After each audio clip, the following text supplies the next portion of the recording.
All right, the cameras are off. You know what? How was that? That was good. That was great. Time for a drink. That's pretty good. Time for a drink. Yeah. Oh, Where's yeah. that margarita? Oh, that was fun, you guys. That was I great. had such a good time. Thank you for coming on. You guys made our Friday. Dee and I literally took today off because we're all giddy this morning. Like, oh, we're going to have such a great conversation. And yeah, you guys made my weekend. Thank you so much. Yeah, thanks for having us. That was awesome. Oh, you guys asked some great questions too. It was thought-provoking and hearing your perspectives, being on with you guys. I know I've watched you probably a lot more than you've seen me on your Twitter stuff and everything, like Fro and everything. And I know Alex, like we've connected now and chatting on the DMs, and it's just been great, right? It's really been great. It's been good to finally put actually sit down and have like a proper conversation with you. It's been fantastic. Yeah. And we probably could have got another 3 hours. Like, there's just so much to say. That's the one thing about this, right? When you're passionate about something, you can just enjoy it, right? Yeah. So, yeah. I think it was like last week we were interviewing with the biggest bro, and he's just such a bundle of joy. Yeah. We spoke for 4 hours straight, nonstop. My throat got so dry because I didn't drink any water. Yeah, gotta stay hydrated. Yeah, and my biggest problem when we have 4 hours of footage is there's so much I don't want to throw it on the floor. Yeah. But for this, I really think I don't want to throw anything on the floor. Maybe just little odds and ends I'll snip out, but I think I'm going to put the entirety right on YouTube. Wow. And then maybe if you guys don't mind, I'll cut little portions out and just dump that on Twitter just to kind of like direct them. Yeah. Cut whatever you need. Yeah. You're the edit master. I know nothing. Can I share something? Can I get a... Yeah, go ahead. Oh, sure. You want to take the picture first? Yeah, let's take a picture, guys, if you don't mind. I kind of want to... It's just for the promos and stuff, and I'll do all that later. Let me... Let me do your hair. Brush your hair. Or what's left of it. All right. Let me know when you guys are ready. Just smile. Good. Yeah. Okay. 1, 2, 3, smile.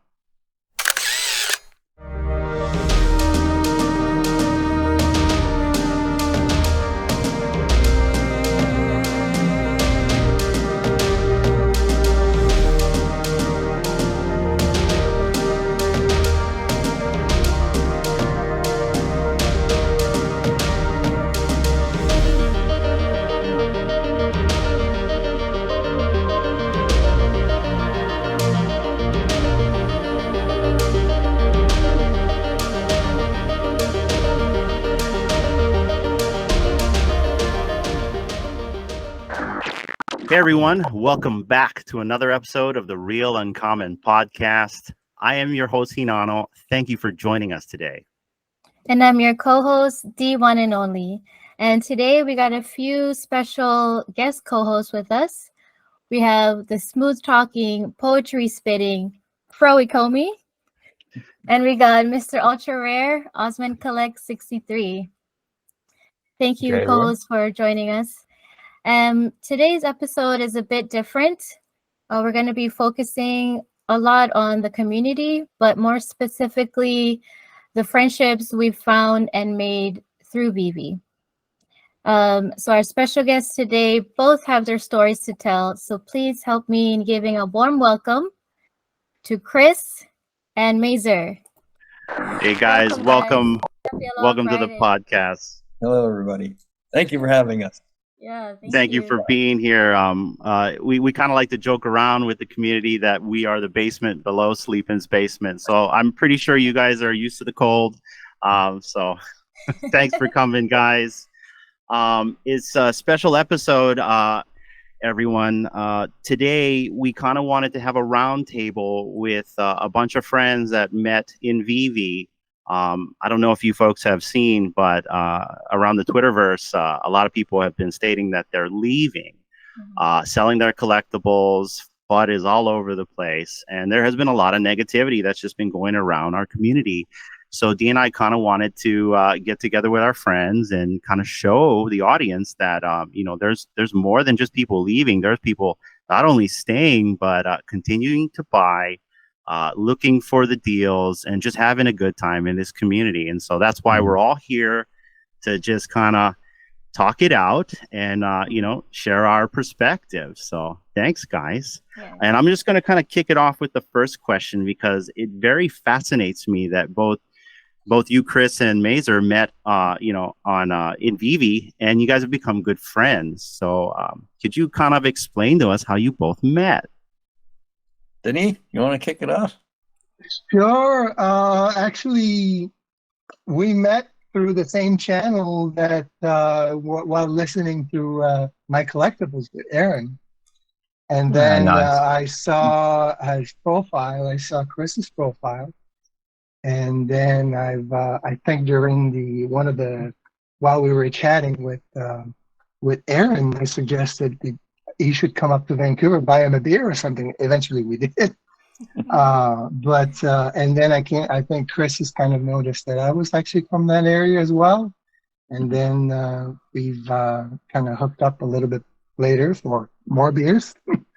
And then, the rest is history. We've been chatting almost daily by text, and sometimes we just kind of hang out and chat about, strategies and, the way we want this to go. And as always, we like to collect these digital items, digital assets, whatever you want to call them. But at the end of the day, I do see.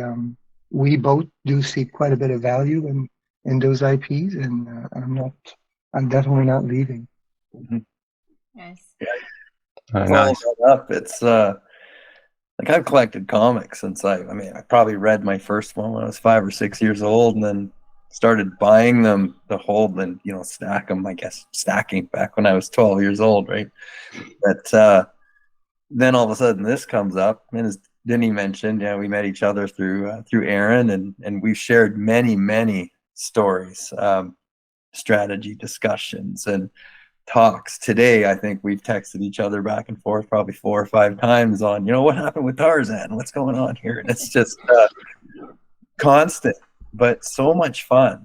And, we share a passion that goes back to when we were kids, and it's just been reinvigorated. But now we have different approaches in what we're doing. And so Denny is just, I gotta say, like, wonderful in your knowledge of comic book history and collecting. I come at it from more of a technological or a digital approach, which has been what my career has been for the past 20 plus years.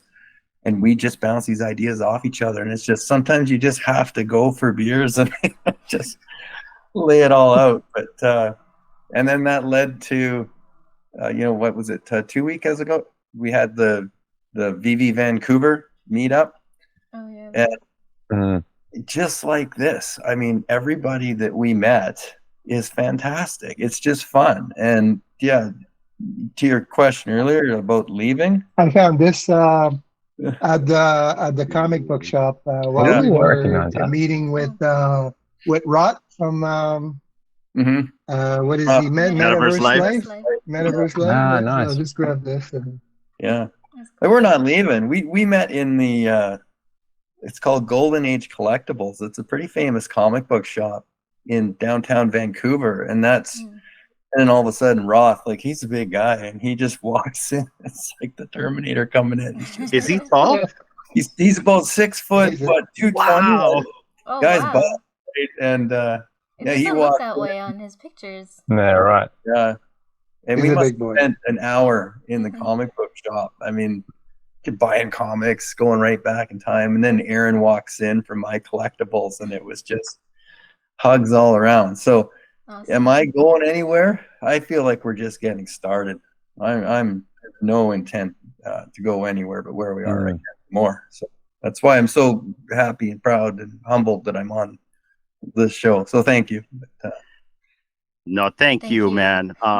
And I 100% on the sentiment right there. I'm not going anywhere either. And I kind of want to touch on the fact that, when you meet with the VeVe fam, it's something very special, or at least it feels special. When we met at DCon, and, I met my collectibles as well. And he's got that glow whenever you meet him for the first time, like, that giddy glow. And So when D and I first walked into DCon, we were both nervous, and I was telling Denise before you came, I'm not a nervous person. I'm pretty, I'm pretty steely-eyed. But when I got there, I saw, who did I see? It was VeVe Vibes I saw, and I got really nervous. Just all of a sudden, I don't know if it was starstruck, but I just was like, uh-oh. I didn't feel like that since high school. But then, coincidentally, we turned the corner and we literally bumped into My Collectibles. And he's the same guy on YouTube. He's just a happy guy, a positive guy, but he broke the ice. And then after that, it was smooth sailing after that. We met all kinds of people, the team. That's what inspired this podcast. But I think, we all have this passion that's been reinvigorated, or speaks for myself. I used to collect comics in the 90s, and I used to go hog wild, and then I stopped until I got back into VeVe. My wife's in the VeVe. VeVe has also expanded my my friend circle. Both Fro and Alex over here, we met in VeVe as well, and I'm really close with these two, and that's the reason why I wanted them to be here with us to have this conversation. Alex, you kind of want to fill these guys in on how we met? Yeah, well, again, thanks again for inviting me onto the pod again. Always a pleasure to come back and speak with you, and thank you everybody for jumping in as well. And also, I just want to, so our story, basically, all it really took is just for me, just because I had a question that I wasn't sure about what to do. Like, I won't be ashamed of it. I was one of those guys who bought Goofy at 3K, dopey me. So I was looking at maybe sort of thinking, what should I do with it? Like, should I hold it? Should I sell it? And I'd seen Hinanu's name pop up all over Twitter, and I was like, well, this guy seems like he knows what he's talking about. So I thought I'm going to ask a question, obviously not financial advice, but just I'm looking at doing this to basically do this, not obviously not financial advice, but what would you do? And he sort of gave his opinion on that, and then all of a sudden it just sort of sprung into just general conversation. The next thing you know, we build this really amazing friendship. We're basically DMing each other backwards and forwards over Twitter for the next couple of weeks to a month, and then it evolved into sending very short sort of video messages to each other, which was very, very messy. I do not recommend it. Trying to do 45-second clips to each other. It was And then trying hilarious. to edit the phone is just it's annoying. And then that basically morphed into our first a video call, and then everything just sort of sprouted from there. And then and then from there we've I basically met Dee through Hinano as well, and then we've met all these other amazing people in the spaces, and then we've gone on to create our collectors group, the VeVe Collective, which again is growing more and more popular every day. And again, we're meeting all these amazing people through the space as well. So that's another thing that I'm grateful for VeVe for, is providing this platform where we can all come together and share our love of and passion of collecting. Right. 100%. Exactly. You got anything to add to that, Fro? Yeah, absolutely. So Chris and Denny, Hinanu and I were involved in the movie Godzilla with Matthew Broderick. Yes, I guess we were both extras, and he had a role and I had a role, and it's just weird. We were kind of at the same place at the same time. 2 decades ago at least, right?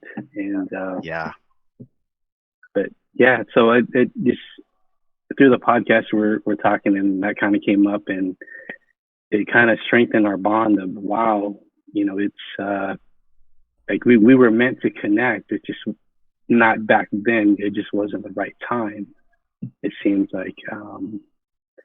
So here we are, Hinanu and I, and we're talking, and it's just it's that Hawaiian bond. I don't know what it is, but it feels like it's family, like Ohana. So I mean, that's the only way I can describe it. It's just the moment we both said that we were involved, and I was just kind of like, whoa, there's no such thing as coincidence. I mean, this is in play. So but yeah, so we have that bond, and you know, also with the love of VeVe and everything else. So yeah. That's awesome. Yeah. And you know, that whole bond thing, right? Like this crazy unknown thing called VeVe is just kind of like magnetizing us all together. And it's the love of this IP, and you know, the nostalgia that it brings back. I mean, you literally started explaining to us, Chris, when you were a kid and when you started buying comics. Yeah. And I kind of want to like get into that in terms of like, because you've kind of seen how technologies have shifted. And I remember we've shared probably tweets back and forth in regards to, like, say, the communication era. And, but I kind of want you to touch on that and kind of explain to the audience on the transition that you saw from when you were a kid until now. Yeah, I guess I'm at that age, right? So I've seen it all. There was no internet when I grew up. And my kids don't know a world where that's not the case. And so it's very different to see them developing through all this. Yeah, the phone lines that we used to have, if you wanted privacy, right? I just remember how excited I was one day. My mom and dad put a wall phone up in the kitchen with this super long cord, so I could go into the dining room, right? And that's where I get my privacy. And today, like, we don't even think about privacy as much anymore, right? It's just open. We trade privacy for speed and efficiency. And so that's really where I see this. And then my career, I mean, hands up if you remember what the yellow pages were, phone books. Yeah, I sold those for a living. And Wow. And I delivered them. Yeah, right. Yeah, then we had them stacking our computer screens, right? And but I was there at the time. There was a company in the United States called Verizon, which was the big directory company, and they decided to come out with a product called superpages.com. And this was the world's first directory. There was no Google. Yahoo was just toying around with the idea coming online in a big way. And so I remember the board meetings, the executive discussions, like, okay, well, we own this space. Google can come and, you know, partner up with us type of thing. And well, that didn't happen, right? So years ahead later, you know, I'm at one of the largest newspaper chains in Canada. And I was sitting in boardrooms listening to discussions like, well, what's Craigslist, right? Why do we need to worry about that? No small little garage sale websites ever going to knock down the classified departments of national newspaper chains. Well, where are the classifieds today? They're gone, right?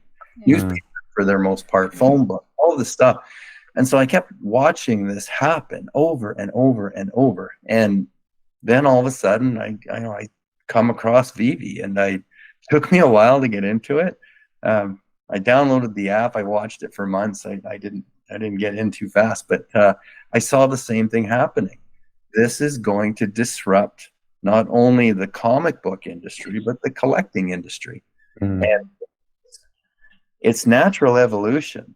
It's just the progression of ease, comfort, simplicity. I got to give David, you and Reese and the team credit for finding that little niche that all the problems that we had with collecting, you know, all my books are downstairs in a basement in a storage bin and boxes, and they never come out and see the light of day.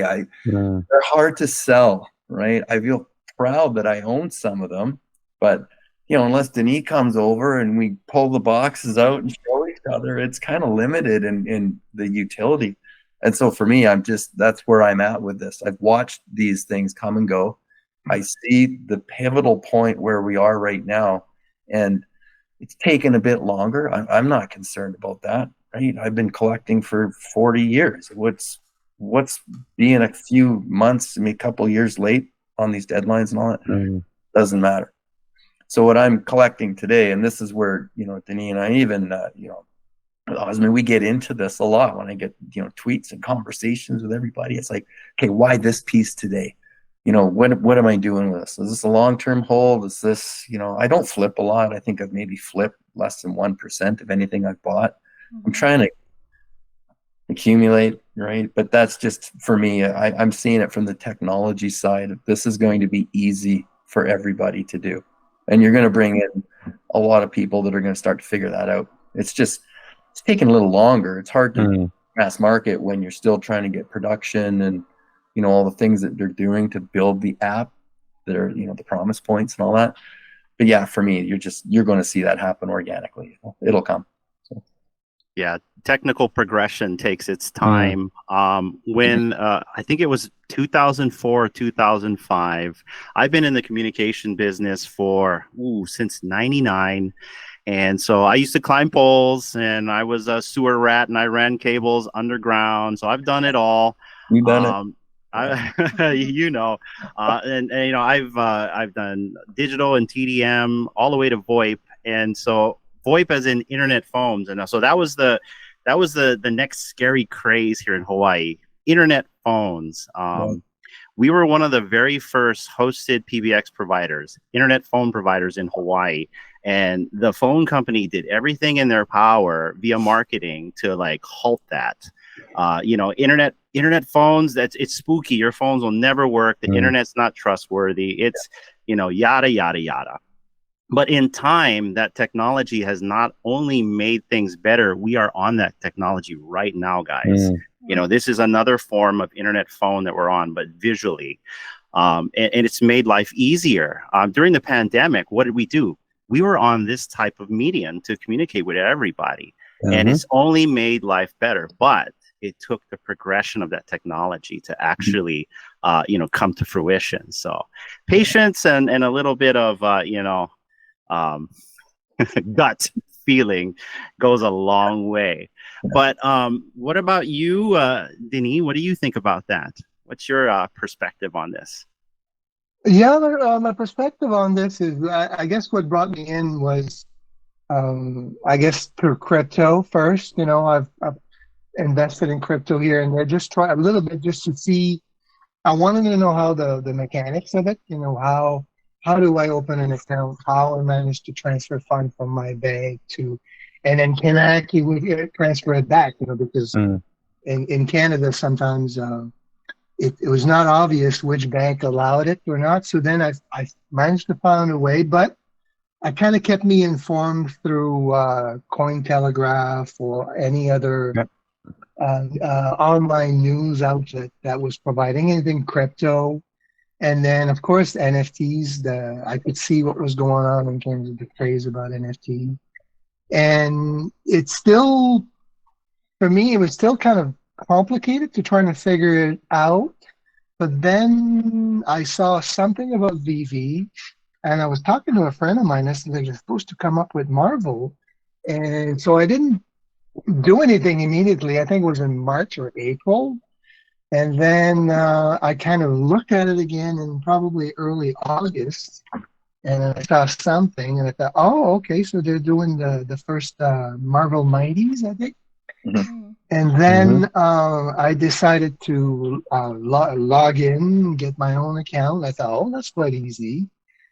Loading gem, that's so easy too, right? So I wasn't really thinking about cashing out at that point. I figured I'll figure it out later, but it looks easy. So to me, the easiness to get in an account, to look through the app, buy something, that was kind of appealing, how easy it was. Trust me, at first it was really easy at drop time, right? Because some of you, I'm sure, did the MC1 at $6.99 to after the drop, they were sold for $2, right? For particularly the commons. So, and I can't remember who. I think it may be Mr. MC1, or I'm not sure who else that were kind of swapping them at $2 a pop, $10 a pop, like 200 a day. I'm thinking, well, why would they want to do that? And I was telling the story to Chris afterward, and he said, "Oh my gosh, if I would have joined at that time, I would have done the same thing." Yeah.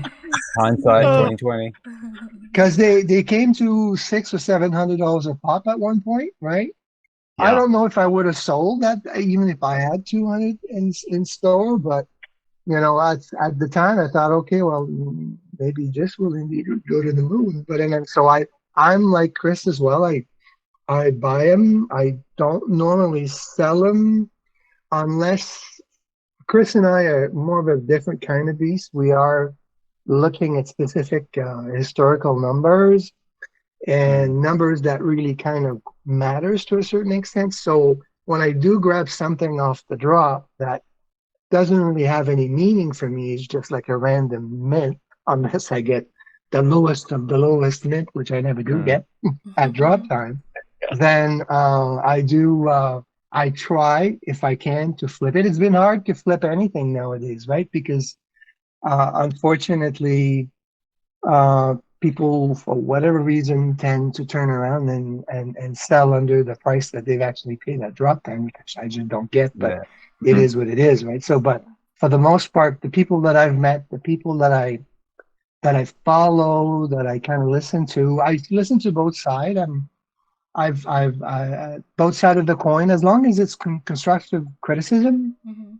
I'm okay with that. I like to learn the other side as well, but sometimes it gets a little bit more too much far off, either the right or the left, and then I just got to turn it off or mute, because it's just, to me, that's not what I'm trying to achieve.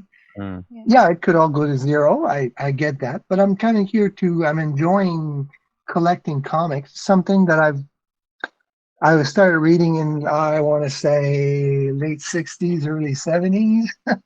And that, at the time I was able to read, let's put it this way, kind of reveal a little bit my age. But back in the days, I was not really a collector. It was more like I enjoyed reading.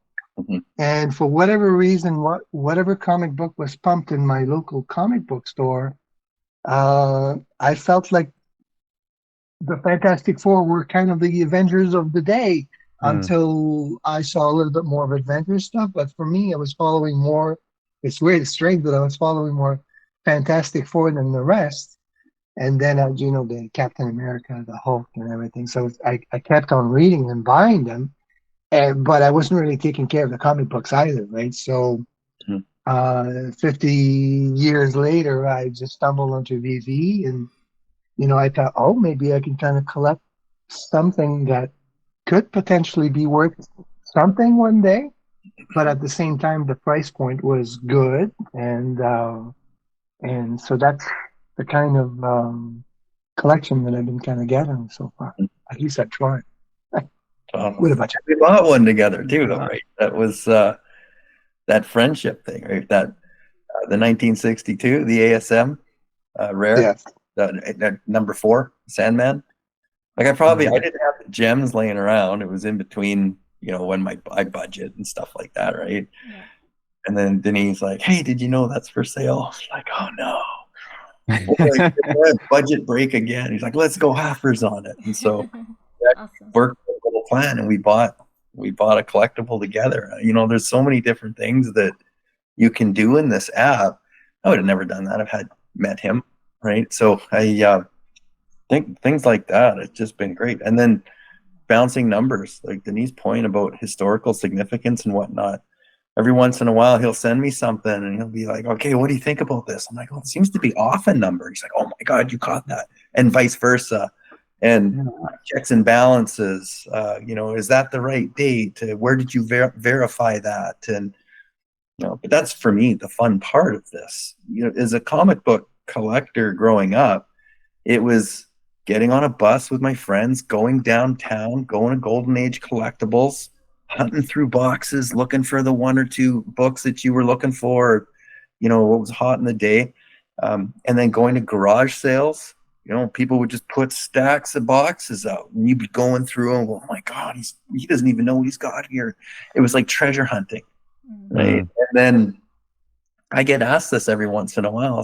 Someone will message me on Twitter or something like that and be like, but you're not hunting, right? You're just in a computer buying the mints. And it's like, well, no. I Google the mint. I Google the book, the NFT. I do the homework. What's the historical significance? What's that number? What's George Lucas's birthday? Sometimes I know it, but I got to verify it just before I go and spend money on it. I'm like, am I 100% sure about that? Right. So And for me, that's part of the fun. It's also educational. Like, I mean, I knew a bit about comic books, but I know a lot now. Like the significance of the characters, and I've mentioned this in the past. You know, my son and I don't know how many hours it was, let's say 35, 40 something hours. We watched that whole MCU timeline on Disney Plus. And I've been watching Marvel movies for years. We didn't do it all at once, by the way. This took Okay, a I few was like, wow, marathon. Yeah. But it's suddenly when you watched it, it all made sense. You could see how everything was connected. Even though I'd had these books as a kid, and 10 years ago I went and watched Captain America, or 20 years, whatever. Then you watch it all, and it kind of verifies everything. And then here's my son. He's like, Dad, you have that book. Or there's the secret rare you didn't win and I did. And we're having a fun time with it. Again, all these experiences are coming out of this app. And to Denise's point, if this went to zero, I've been in this now for 2 years.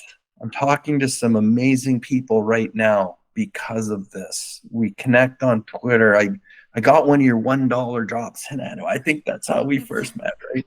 I was going to bring it up. Yeah, it blows my mind that this is all happening, and I just having such a good time. And so, you know, going back, you know, when I see people, you know, tweeting that they're leaving and stuff, I get it. People are upset. It's one thing when the numbers are going like this and every decision you make is turning into gold. That's powerful. That's like an aphrodisiac, right? Like, it's scary. More. It's scary. It's not reality. And so when I was watching these prices skyrocket, it's like, boy, this is awfully similar to a run in the stock market or something. This is when you sell. This isn't when you buy. And you know, some of it I waited, and I'm still waiting on a few key pieces I don't have, which I'm frustrated about. But right now, I find it hard, actually. I know everybody probably feels the same way, right? You know, keep gems in your account. That's impossible. Yeah, I feel that. Because I just look at this going, okay, 60,000 MC1s people said was too many. So then they went to 30,000. Then they go to 20,000. Then they go to 10. Then they go to 75. Now we've had $5,000 in mint drops. And even in the 5,000s, those books are selling at $2. Like, what? So I look at that going, I can't stack these fast enough because I don't even care. Like the one of my strategies, I guess, you know, I don't have as many secret rares as I'd like. Working on that, but I do like, you know, ultra rares, rares. That's exclusive to VeVe, and those things are selling for, you know, $10-$20 right now. To me, because I work in advertising and marketing, you know, I'm with an ad agency and whatnot, so that creative side is very compelling for me. That artwork was done specifically for this app. There is nowhere else on the planet those variant covers exist. And people are just not understanding that. It's easy to pull a panel out of the inside of the book and slap it on as a cover. That's easy, right? Now it's rare. It's forced rarity, right? But that panel that's on those rares, I mean, that's brand new artwork. And some of it is exceptionally well done.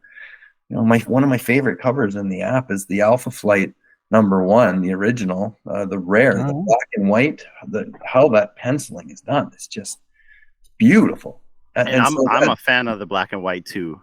Just like you, super fan of the black and white. Sorry to interrupt. No, it's okay. I know Fro's background there. I keep looking at it. It's like, oh, that looks like some of my it's like, so but that to me is part of that strategy. So how can I get more of these? And these comics, like the first appearance of MODOK, like he's a pretty big character in the Marvel experience, and he's under $2 on the common. There's only a few thousand of them available, and to me, didn't he mention this? How easy this is. That's what got me into VeVe, like, because I did the same thing, trying crypto. It's hard. Converting fiat and, you know, wallets and transitioning. Like, oh my God, where am I getting? Right? Remember how hard it was transferring our OMI off of Go Chain? You know, all that stuff we went through. Hard, scary, and this is not. It's too easy sometimes to just put gems in. But I think that for me is where we're at. A lot of people that are in this experience right now are crypto first. They found out like we did, because I was watching a BitBoy crypto video and he was talking about it. I'm like, what? Same. But I don't know for sure if the masses of, let's say, offline collectors are understanding this and how easy it is and what's represented. I think that's a simple marketing challenge that we're not there yet to start penetrating that. But once that starts happening, once that education starts rolling, and I know I said this, I was on the NFT Pirates with Chad there a couple of weeks ago, and we had this chat, and I said that that ease of use, where it's Marvel that has agreed to this, right? They took their IP and said, this is the next evolution of our brand. We want our fans reading digital copies of our books. And they started that a few years ago with Marvel Unlimited, right? $10 a month, you're paying, they're making revenue, but you can't own it, can't sell the book, you just get to enjoy it, like going to a Marvel movie. And now you're owning little bits and pieces of that iconic history, and that's game changing to me. And so that's kind of where I jumped in on this. See, that's fascinating that you just said that, because and I have a theory, and correct me if maybe I'm wrong on this theory, but I really believe one day that they're going to stop printing books. In fact, that's probably going to come sooner than later. And you just said with Marvel Unlimited, you don't own it, but with VeVe, you pretty much own it. I mean, there's a token ID associated to, the NFT. It's a digital license, however you want to view it. But one day those books won't be printed, and it'll just kind of be like Blockbuster getting phased out, or Amazon Books. I remember when Amazon, had their brick and mortars, and we had like Borders bookstores. They're all gone. So it's the evolution of technology. Yeah, living through that. I refer to this a lot in some of those blogs I put out. Like, there was a time where people fought the internet. They fought Amazon. You're going to put all these writers and bookstores out of business. Today, they get more distribution putting a book on Amazon, and then people are like we do in VeVe. Like the day we met with everybody a few weeks ago, we were in the comic shop. Here's I bought 3 more Daredevils because I love Bullseye. Nice. I guarantee, well, I shouldn't say that, not financial, but I'm pretty darn sure we're going to see Bullseye when, Disney Plus has 18 episodes of Daredevil coming out. I'm buying the physical books, and I haven't bought physical books in 25 years, and to me, it's that experience and that ownership of both, but that the utility for me, everybody talks about utility and, what are we doing, all that stuff. The fact that I can own Marvel Comics 1 and read it unlimited number of times, and I don't get finger ink on the pages, I bend them, I don't have to pull it out of my slab and all that kind of stuff. If I were fortunate enough to own a physical copy of that book, why on earth wouldn't I want its digital counterpart? Marvel says it's legit. VeVe offers a tremendous, easy platform to experience it. I would want to read that book over and over and over, and then to go out and show my friends and family, whatever, and say, this is a digital representation of the physical book that I have locked up in a safety deposit box because I can't risk taking that out. And what if it burnt or got destroyed somehow? One less in the world. And I think there's only like 900 or something of them left. It's scarce. So I know we've chatted, Denis and I, about this too. I mean, 60,000 copies for VeVe sounds enormous, but I have 11 copies. I'm working on maybe getting another 1 or 2. How many other people like me have multiples? So 60,000 divided by 6,000 owners that have 10 each, right? Scarcity gone. And who's going to sell them? Right? And when you look at the numbers of what's for sale, and I know some of the recent drops, maybe they don't sell out and whatnot, but look at like the bulk of the assets in this app have. Where are they? There's 1 or 2% of them for sale. So even though the market prices, this is what's very interesting to me, because I have to work on pricing and product stuff for my career. It's interesting to me that with that few amount of items available, that they're selling that cheap. Right? Because I mean, how many? There's 300 MC1s in the market, out of 60,000 that were dropped, there are really none left when you think about it. All it's going to take is just a small number of very key Marvel fans to come into this experience and say, I better get a couple each. There's only a few hundred left, right? When's that happen? I don't know, but it will. How can it not? So, and it's funny you say that because there is no stock, and in fact we were just on NFT Pirates last week, and we just talked to Chad about exactly what you just said. Like a good example is Darkhawk. There's only 20 uncommons left.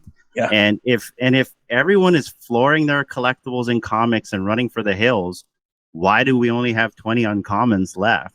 Why do we only have like 8 SRs of a particular comic? Someone's holding it, or someone has multiples, as you said, right? Yeah. So it's good you talk about that, because the narrative, right? I mean, we all see what's going on. Public narrative is kind of negative and ugly right now, but the reality is everybody's holding, everybody's stacking, everybody's accumulating. The number of people leaving, probably a small percentage. Is the number coming in growing? Not really, but I'll tell you, I mean, just from my own perspective, I used to every couple of weeks, right, allocate funds into buying, traditional fiat stocks. That money's here now.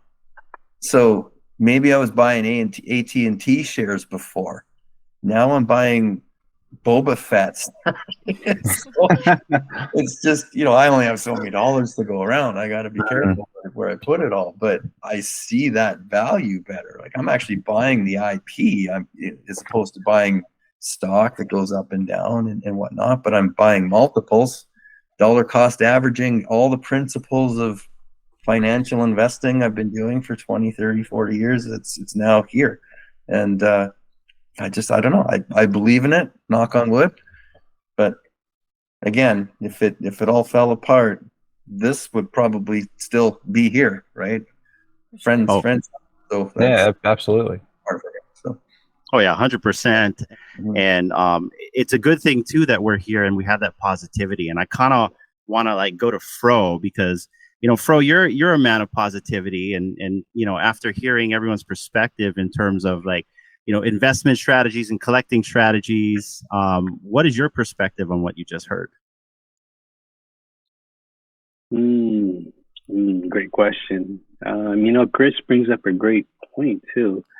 If it all goes to zero, we made friendships that we wouldn't have had it not been for VeVe, right? Like I met the VeVe Collective, a great group of individuals that I probably would have never met had it not been for VeVe. And the stark reality is, we are in a bear market. However, there's always light at the end of the tunnel. So, like Chris had mentioned, I believe in the project. I'm not here for, a week, 2 weeks, a month or two. I'm here for 5, maybe 10 years down the line. It's great companies like Amazon took, they weren't built overnight. They took, years to get to where they're at now. And I see VeVe the same, in the same light. It's just there aren't any other companies out there with the same IPs. No one has Disney, no one has DC, no one has Marvel and Coca-Cola. I mean, these are like the big top name brands of the top name brands in the world, and they're here at VeVe. So it's just a matter of, time. It's not if, it's when. So, and I believe that wholeheartedly, and I got a sneaky suspicion that David used that something up his sleeve. I know he's over in Asia, kind of getting more IPs on board, and I think we're in for a big surprise by the time Comic-Con rolls around. Sneaky suspicion. Me, I'm always looking at the positive things. So That's a good point too, Fro, because I mean, I know a lot of the IP, the licenses, they're under contract and agreements and stuff. But I mean, has anyone left? Have you had a bad IP experience? Has Disney said, "Oops, this wasn't right"? Um, the amount of revenue that's made instantly on drops and secondary market. I look at this going, the case has been proven. This is something that has high demand and high value, and so that IP equation was so big for me too, bro. It's what brought me in. I know Denis and I said to him once, like, I was waiting and waiting in this app. I wasn't a huge DC fan, and I still don't have a Todd. I say that publicly. And I didn't buy in because I'm like, oh, I'm not really a Batman fan and all that kind of stuff. I like the movies and stuff. But it was when Marvel then all of a sudden starts dropping these enormous books. Fantastic Four #1 is the book that launched everything we know about Marvel today. MC1 started the company. And then The Amazing Spider-Man #1. I mean, this was just like, whoa.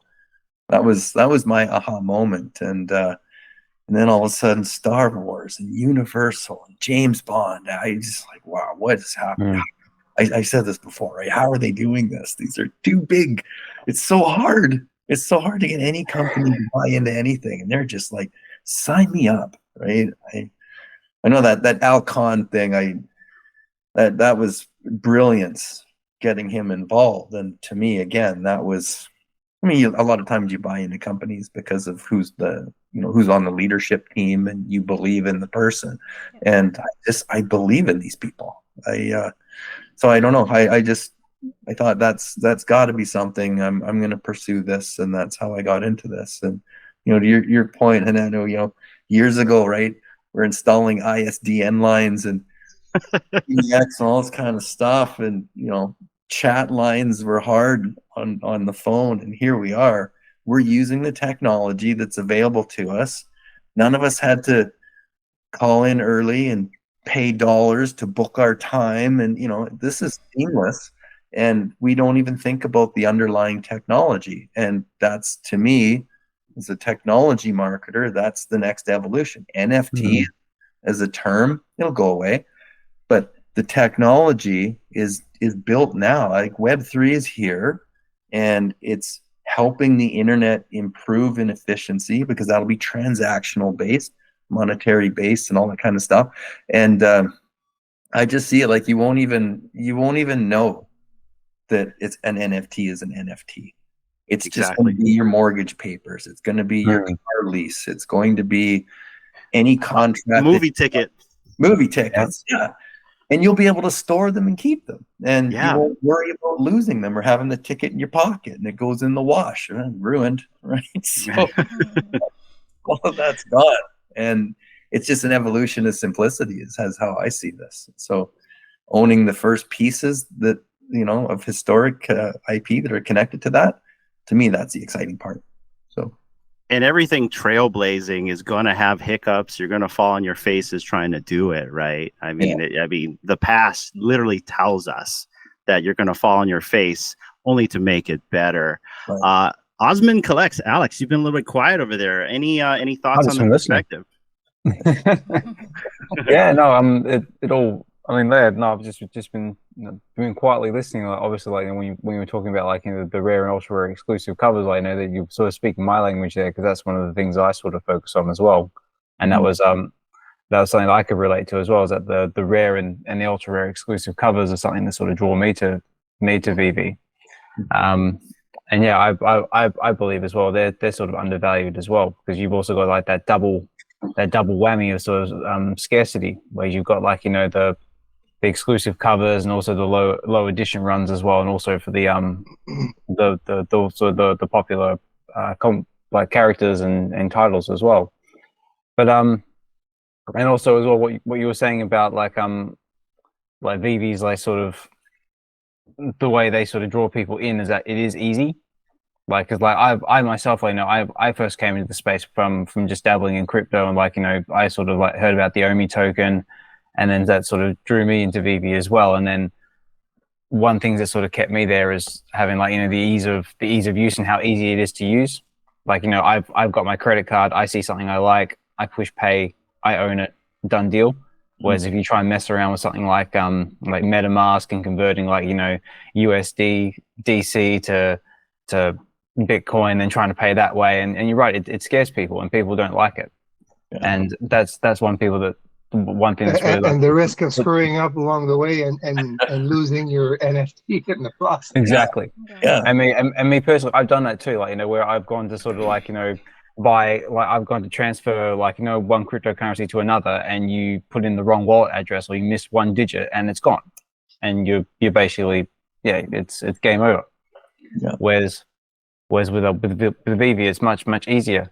But then I sort of think to myself, then what about everyone sort of whinges about like, you know, not having like full custody of like, you know, your digital assets, and they're like, oh, we need interoperability.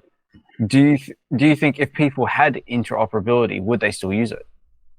Yeah, that's a great question.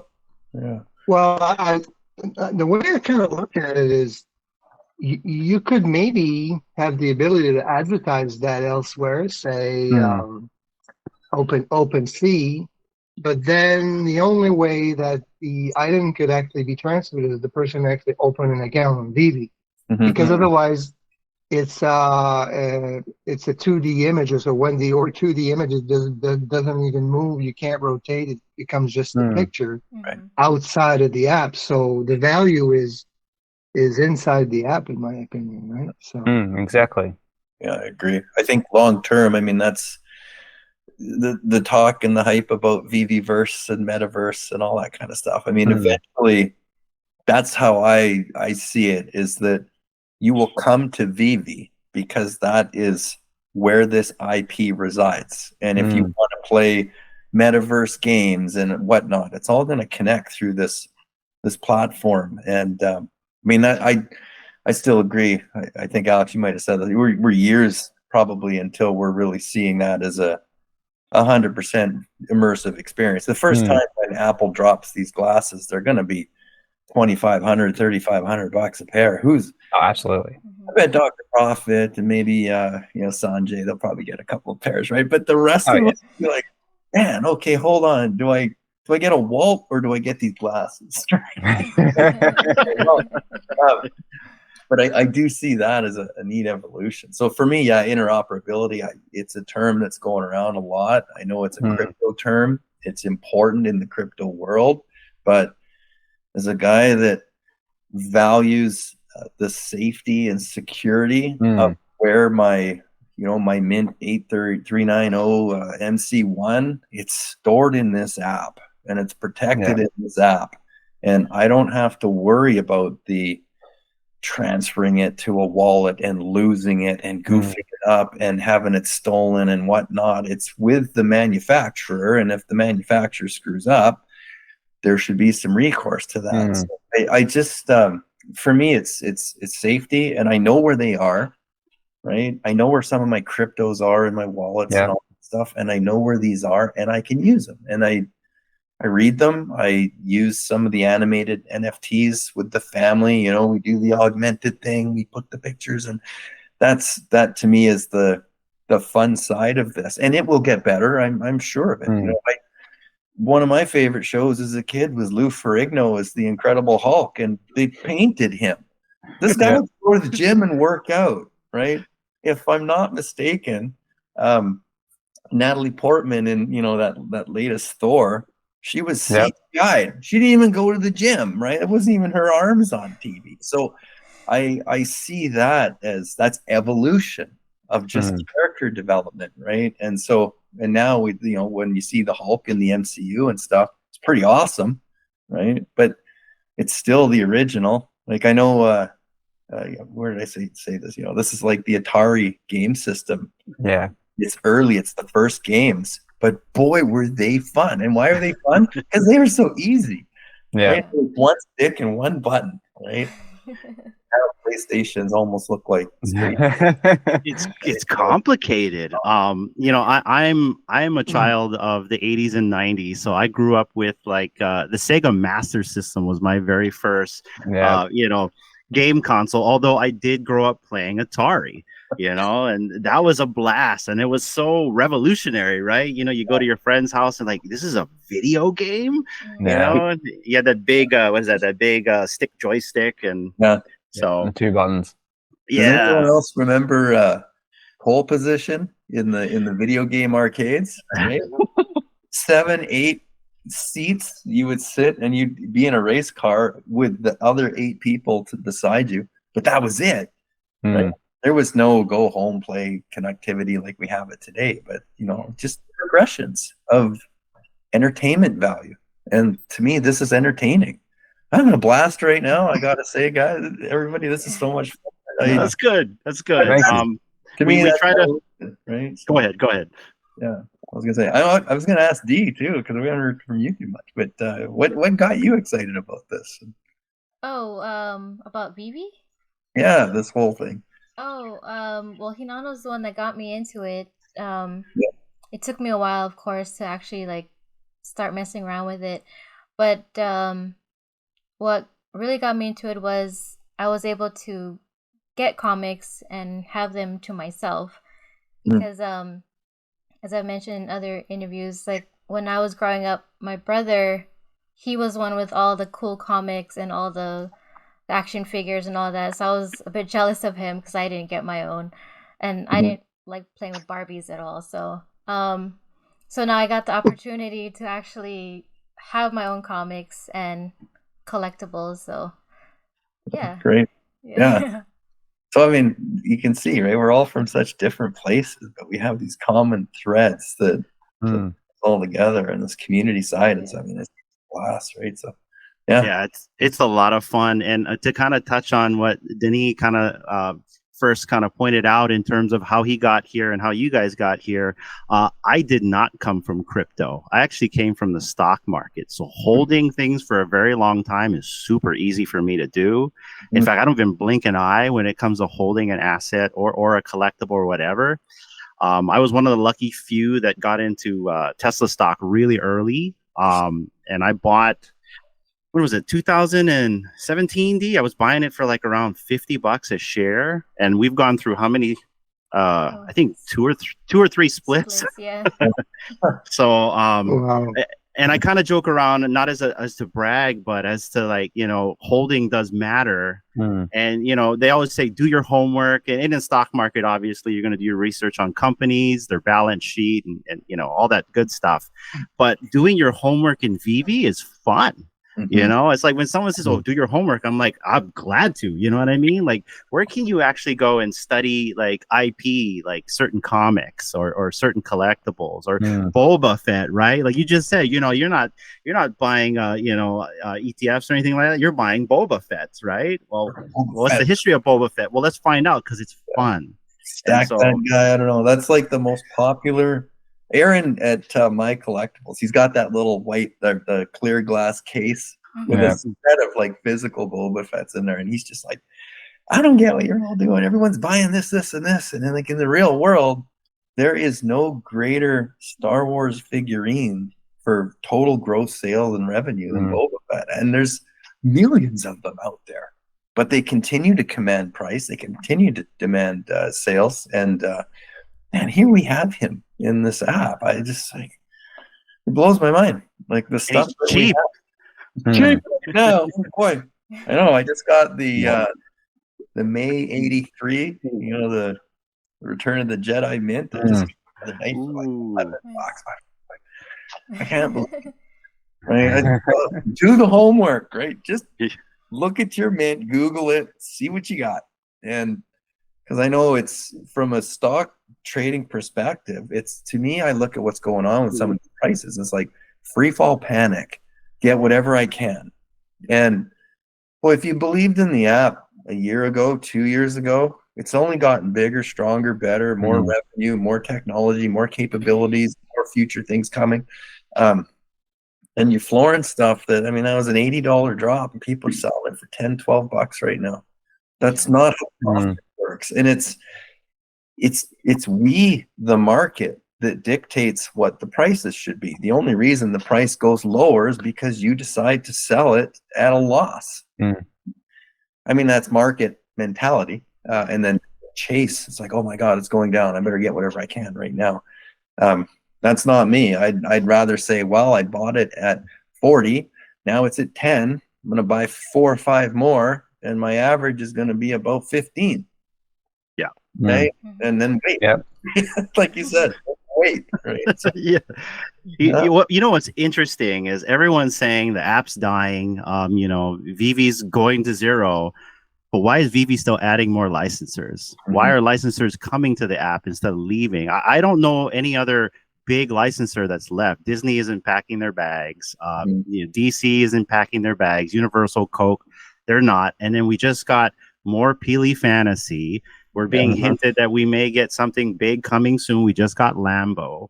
So that's just something very interesting. Like, if the app's dying, why are companies signing up? Yeah.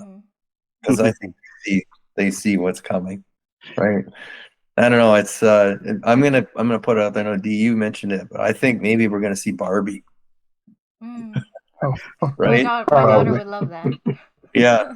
Right. And you got the movie coming out too. Big IP coming out. Margot Robbie. I don't know. It's timing could be interesting, but then again, Aaron, my collectibles, he did one of his YouTubes today. I was watching it this morning, and you know, about I think over where you are, Alex, the Star Wars celebration is in England right now. Oh yeah. I believe it is. I did see something briefly about it in either on Twitter or something before I went to bed last night, but I haven't had a chance to look into it yet. Yeah, they did something that was really cool that caught my eye. And if you remember, you know, a little while ago last year, you know, when VeVe was on stage with Marvel, and Marvel put out this sort of cinematic timeline. And Star Wars has just done this. So, you know, as a Star Wars fan, you kind of know there was the original 3, but they came out in the wrong order, and then they went back and did the first 3 kind of stuff. So now they've laid this all out, and they're dropping, you know, here's where we're going to do this next movie, and we're going to show where the Jedi came from, and we're going to go back in time in history. And I know Denis and I have talked about this. There's obviously a coordinated effort with these IP. This is part of the promotion engine. So yeah, I'm stacking Boba Fett's, I'm stacking lightsabers. You can see what's coming. There's a lot of resource being put into continuing that Star Wars train, that Marvel train. We're seeing a lot of action that's happening. And yeah, they're cheap books today. And sometimes, I know this is where speculation comes in the comic book collecting industry. You know, the what's her name? Scarlet, Witch. Scarlet Witch. I mean, Witch, yeah. Yeah. So that book in the real life, I don't even, $100, maybe $200 for a 9.8, you know, but her kids have superhero power. Obviously now that this is the next 20, 30 years, you're going to see that develop. And She-Hulk is obviously not going away, although I wasn't a big fan of the show. But you know, these are things that you're now seeing that our kids are going to be collecting. And Denis, you said this earlier, right? When we were young, it's like you couldn't get enough Fantastic Four, Avengers. I've been a huge Daredevil fan. I have stacks of when Daredevil came out in the app, I'm like, that was like your lose your mind moment. Oh yeah, and I know what's going to happen when Wolverine drops. Oh yeah, there goes. Yeah. The market's going to melt. So, but that to me, like, that's the nostalgia side. I'm going back in time, but then I also bought my daughter her first NFT for Christmas this year. I got her one of the America Chavez, right? Because she was watching the show and she loved the show, and she's like, "Well, what do I do with this?" I said, "Well, wait." That's it. Wait, right? You're gonna have all kinds of fun with this thing down the road. But so those are those little connections that I see between what's going on in the mainstream, you know, markets and how we're aligning these assets that we have. And I think a lot of them are probably just really early. You know, like why did Daredevil 131 drop in the app? I think over a year ago, and Daredevil's not coming out in Disney Plus until 2024. That's a 3-year window. But that's 3 years of buying, selling, flipping, Yeah. trading, 6%, Building some pipe. 8.5%, whatever market share. It's a monetary promotional tool. And then you're going to see him on the screen and Bullseye. I'm just using this as a speculative option, but he becomes very popular again. Up goes the price of that book. We just have a glorious opportunity to be here this early, is how I see it. And so it's Tesla stock back at $50 a share. Right? So, but the funny thing about Tesla stock is it was abundant. There isn't a lot of comics. So will we even have any Daredevils to speak of in the next 2 to 3 years? I mean, who says they won't disappear in 6 months? You know, some whale or just maybe just some regular average Joe bought the last one, right? But you see it. And I kind of pointed this out in NFT Pirates recording that we did with him, that, you know, the stuff in the app's disappearing. Go look at the floors. Things are just disappearing slowly. Where are the comics going? They're gone, you know? And, you know, maybe there's delisting. I've seen that on the floor. You know, it's like, oh, either they're delisting or someone didn't log into their account. But then you just said it yourself, Chris, 60,000 editions of a comic. And if you go look at the floor, there's like only 200 left. So you can't tell me that there's 50,000 delistings out there, right? So, yeah. We don't have the luxury of those ones burning, right? I bought 4 of the Daredevil, the NFTs, right? And then VeVe burned like half of them. And instantly the floor price shot back up to its drop. And you'll see that, like, it'll probably happen with Tarzan. It'll happen with anything else that doesn't sell out. And they're scarce already. You know, and but I think, you know, Denny and I, we were texting back and forth today about this. You know, why didn't Tarzan sell out and all that? And I mean, partly I believe it's because he's not as popular as a lot of the more current characters because of the age group and the dynamic of who's in the app. You don't understand the, you know, 1929, I think Tarzan. You know, 1902, I think, or 1904, something like that. So, lots of history there, right? And suddenly we've got 3 of his books in the app, and then an NFT statue follows up. You know, what's coming from Tarzan? Obviously, something is brewing. But there's a Star Wars thing coming. May the 4th is right around the corner. These Disney posters, you know, all these Disney posters that have been dropping have done exceptionally well. And here's 4 more coming tomorrow. We gotta load up. But that's the popularity versus, you know, and how much can I get is the other thing. I think we're getting to a point, it's not saturation. I think it's where people are saying, you know what, I'm going to start focusing on the things that I really like. And this is my analogy, right? You don't walk into a Toys R Us and try and buy one of every item off every shelf. You go in looking for the specific things you're interested in or have affinity to. And we're going to be there. There's going to come a time where we're going to have millions of assets in this app, and you won't be able to buy them all. And some of us have been trying to, every time an ad drop comes on, add it. But that'll become impossible. And so you'll focus. And so that's my thing. I go after the nostalgia, and I stack the things that I believe will have popularity and easeability of selling. And but I'm waiting. You know, we're just in a down market. There's a lot of things going on in the world that are not easy for a lot of people. And so, you know, and sometimes people have to sell. They need those dollars back because they have to pay rent. Right? So I see people going in and out of the app and saying, oh, I'm leaving, blah, blah, blah. And I, joke around about it and stuff. But there sometimes are some very legitimate reasons for having to get out. What I don't understand is telling me that you're leaving and then continuously telling me why you left. And you're still here. I mean, it's cool. You can hang, Yeah. I mean, we still like hanging around. It's great. Yeah. Right? But in terms of onboarding, if you think about KYC, which a lot of people think it's a roadblock, but in reality, when you go to the bank and apply for a loan, isn't that like a form of KYC? Yep. Yeah. So the trust of people trying to kind of coming in, there maybe will be a time where there'll be a KYC will be more accepted, more trusted. Maybe each areas that will have KYC can connect with one another. And oh yeah, he got KYC here. That's good here. I'm not sure if this is a crypto thing because on the crypto side, you always hear, "I don't want any bank involvements in here.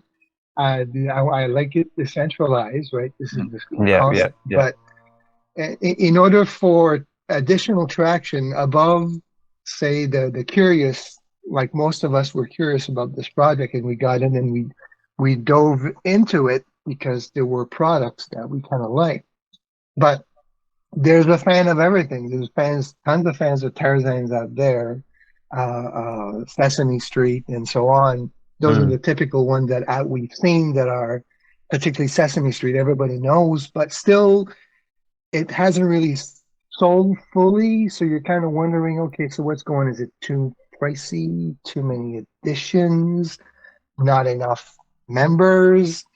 Because there was a time, you remember, we were pressing as fast as we could. We could not get anything, and to get something, you had to kind of go into the marketplace to grab it because you kind of had a hunch this is going to fly.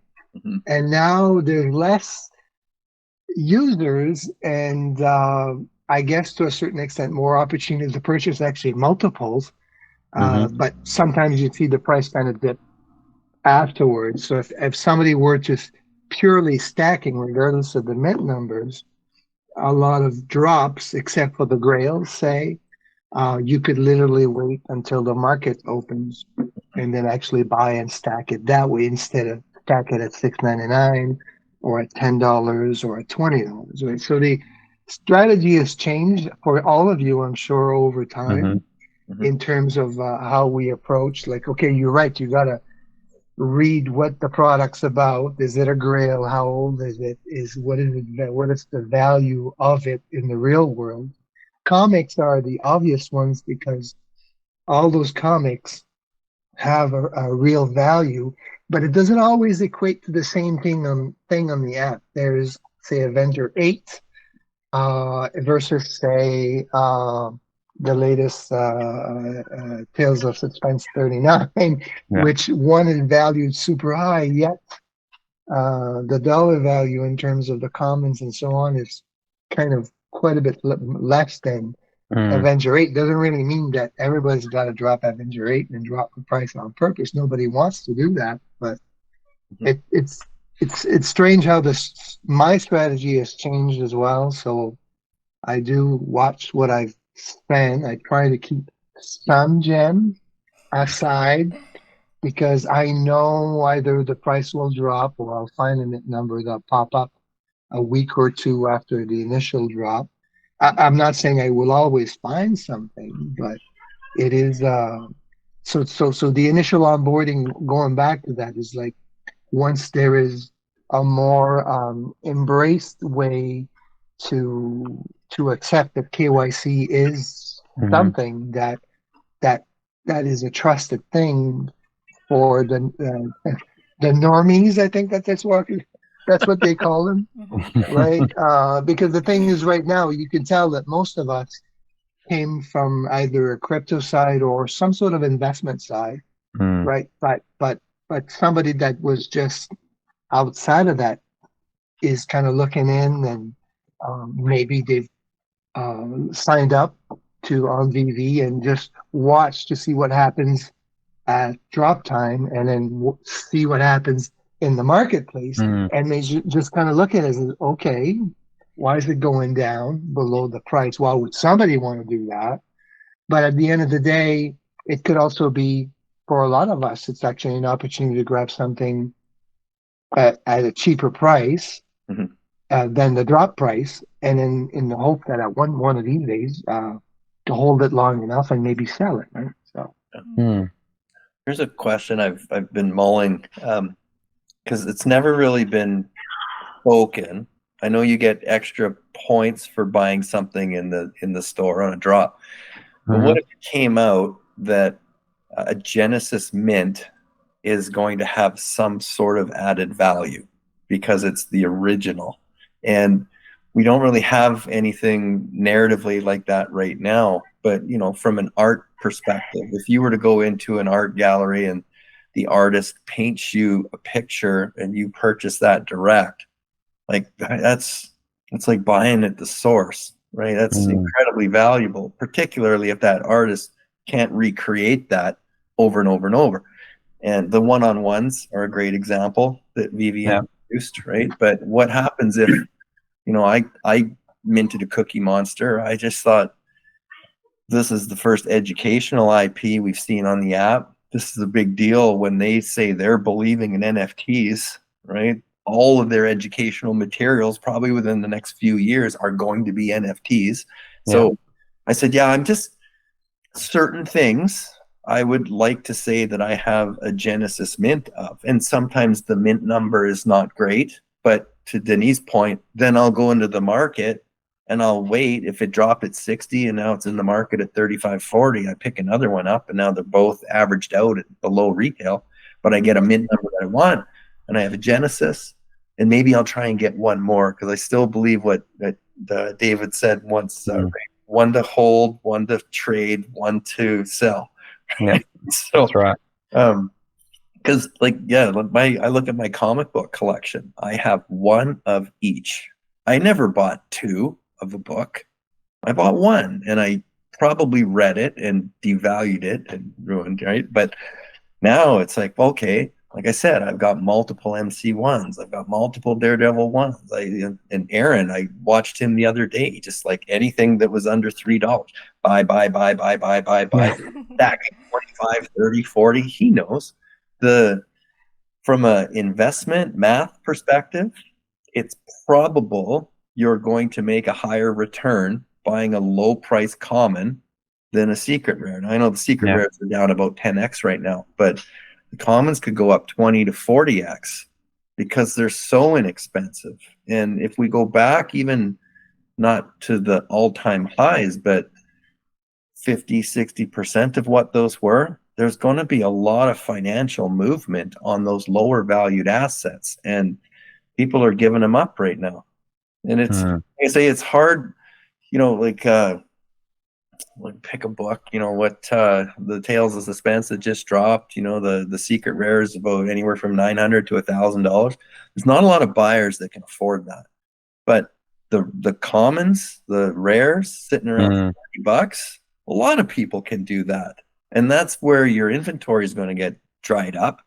And as we've seen, I mean, when this thing started, I was buying Daredevil #1s for, you know, $100. I've got a couple of the 1964 mints that I paid, you know, 2-3 times that.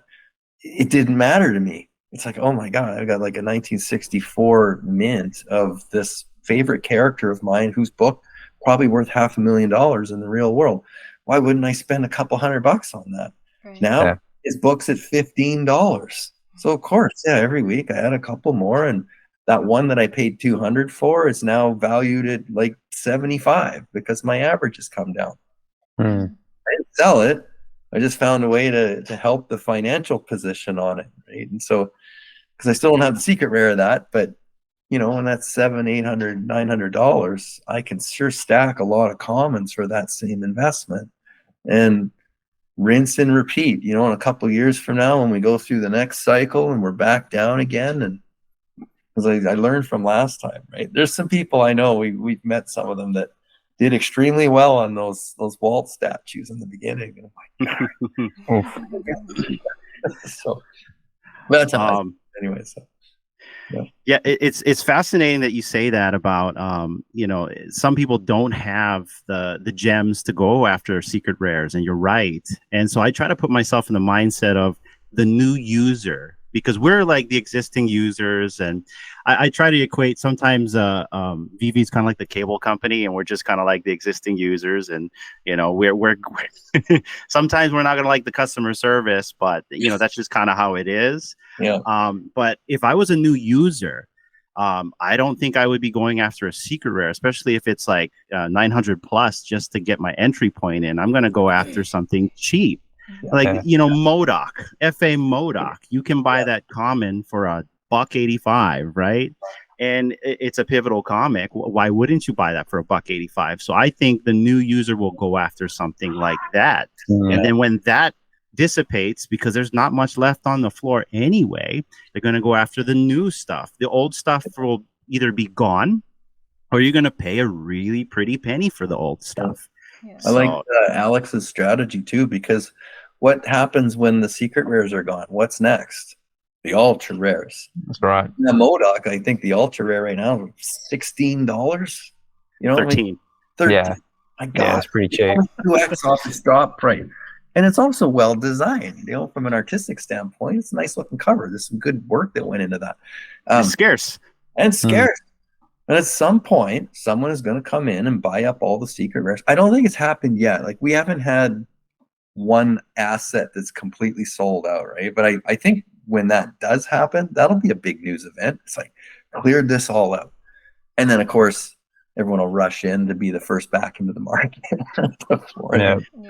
I think the only one that sold out is the James Bond 7 tickets. You don't see them anymore. Yeah, there were so few, right? But yeah, that's an interesting point, right? So I look at that saying it's a heck of a lot easier to buy 4 or 5 ultra rares, maybe more, than one secret rare. Because most of them, even like you go through, like the Daredevil 131 we were talking about, I think there's only 11 or 12 secret rares left, maybe 20 ultra rares. You know, so as you go through these books and you look at what's left availability wise, it's getting harder to buy some of those really scarce books, but it's also easier. I know Denny and I have this chat, you know, the mint number things, right? Like, the common cover is the original cover. It's what's recognized throughout history. We've debated whether or not the common cover should have been the secret rare, and the secret rare cover should have been the common, and because that would make so much scarce, so much more valuable. So in hindsight, though, so that's why we go after, like, I know Denis, I don't say this out loud, but I mean, he's got a hell of a stack of 628s right across the board. I mean, that's a very monumental mint in the Marvel history, right? FA Spider-Man. I got the 6208 on the AF-15, which was floored because someone just looked at it going, oh, I got a 6200 mint. Nah. Well, August 62, right? Homework. But that to me is where I see that value as a comic collector. Those dates are, I call them like the signature of the asset. You know, when it shows up on your screen, it's got that mint number there with it. VeVe did that for a reason too. And so now to have the right mint with the historical significance of the right cover, and then I stack and I add the rares and the ultra rares, and then when I wait and I see all these commons, you know, a couple bucks each, there's my dollar cost average. A lot of these books now, you know, I'll have 10, 15 of them, and they just wait. And but I enjoy them. I can't read them fast enough. I have so many now. It's like, wow, I need more time. I have a question for Alex. Oh yeah, in the UK. Just kind of curious. So, are you still paying £1 per gem? a pound per gem. No, I think we. I don't know the exact rate, but I think for me, I mean, look, because I actually pay when I use my card to pay for it, I actually pay 2% in a foreign transaction tax as well, which is kind of annoying. But as I don't know the exact exchange rate, but I'm pretty sure we sort of go off like the US dollar, I guess. So I guess if you're paying like, you know, dollar for dollar or gem for gem, whatever, then we sort of go off that conversion rate or something like that. I don't know exactly. Because I thought I was kind of reading, somebody was complaining that they were there for every gem they bought, it was £1. And then I replied, well, as long as they're paying you back in pounds, and the gem equals £1, then you're fine. But then if it's not, then basically you're shortchanged by quite a bit, I guess. With the right? I was just kind of curious about that. It's even worse if you're paying like through Google Pay. Yeah. Oh yeah. Here is Apple Pay. It's ridiculous. It's crazy. Yeah. Big advantage when the just buy direct on credit card came in, because in Canada we get hit. I mean, what's the rate right now? Like we lose about 30 cents on the dollar. So it's huge conversion loss for us. And so, and then on top of that, I think it was somewhere 12-16% was the add-on for using Apple Pay. So when we were able to come in directly with the credit card, that was a big difference. The web app. Same. But yeah, it's unfortunately I didn't stockpile American cash when I had so now it's just it's a cost of enjoyment, right? But it does. Am I right? Am I right to say that if you see something and your Visa allows it, but if you see something for $2,000, and so you press on the button and ask you to load up gems, I think it will work. But if you're trying to load up 2,000 without trying to buy an item, then it probably won't let you, right? Is that still the case, kind of thing? Because that kind of goes back to that OTC thing, that transaction that a little outside, well, quite a bit outside the app, where I'm not sure what was the amount, but to a certain extent, it was, I guess, if you wanted to load up $100,000 to buy potentially something, it probably would take you maybe a year to load up on a weekly basis. Yeah. It's interesting because I mean, you go through I know I can do it easily on my phone. I don't know why I can't do it on my desktop. You know, you sort price high to low and all that kind of stuff. And obviously there's a lot of people that are just flexing and like here's my mint, you know, if you want to buy it from me, it's $4 million and stuff. Yeah, like $99 million or whatever. Yeah, physically impossible to get that level of value into the app. However, if someone is looking for key pieces, I'm sure they can find ways of getting a hold of you and then, you know, negotiate something. But yeah, I don't know. It's to me, the OTC thing wasn't a huge deal in that. I mean, that's just how you're going to have to buy. And here was the buyer that was willing to spend, I don't even know, like tens of thousands of dollars. I didn't have that to spend. So why would I complain about it? And I'm glad that somebody has the liquidity to do that. That also helps fund the business that I'm invested in. Exactly. If those dollars can be reapplied into operational efficiencies or bringing new IP or whatever that is, that's a benefit to all of us. The only thing I would say is that maybe VeVe could have been a little more forward to say, hey, you know what? If you see something and you can't get the funding through it, we have ways to help you do it. But also on the flip side, again, what if they weren't ready to do that, to tell everybody that this is a system in play? So let's start off, do it 1 or 2, test if it works, see if we can deliver the assets. How would the trade work? How do the revenues go back and forth? Because you never want to just go out and say that you have the capability of doing something when it's untested. There has to be the first all the time. And then they got lambasted for being the first.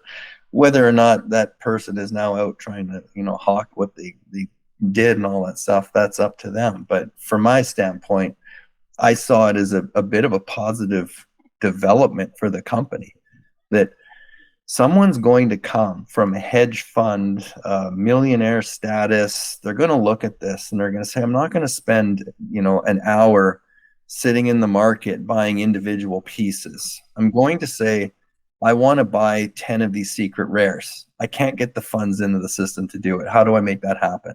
Sure. And now there's a system in place to do it. I think for me, that was a positive thing. And of course, it's easy to spin everything negative and it gets people talking and screaming and floors go down. But I saw it a different way. So I saw it the same way you did. I didn't think it was a really big deal. And you're right. You know, if I think the biggest thing here that people aren't seeing is somebody with a lot of money put a lot of money in the app, and that is a positive thing, and that's what we want to happen. And we don't have that money, or at least I don't have that money, you know. And so if someone has that money and they're going to keep putting money in the app, let them keep putting money in the app.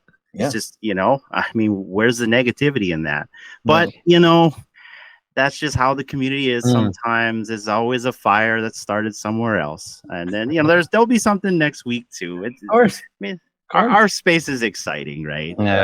I think it was just the shock factor, really. Like, you know, that just caught everyone off guard. It's just like, oh my god, they've actually like done this. Like, someone was able to do this. So, I mean, like we said, they probably could have communicated it a little bit better. But at the same time, it's like, well, I think I saw Mike Collectibles put this out pretty perfectly, like in one of the interviews he did. It's like, well, they're not going to communicate and say, hey, we've got this function that you have no chance and can never afford. So here you go. See you later. It's like, yeah.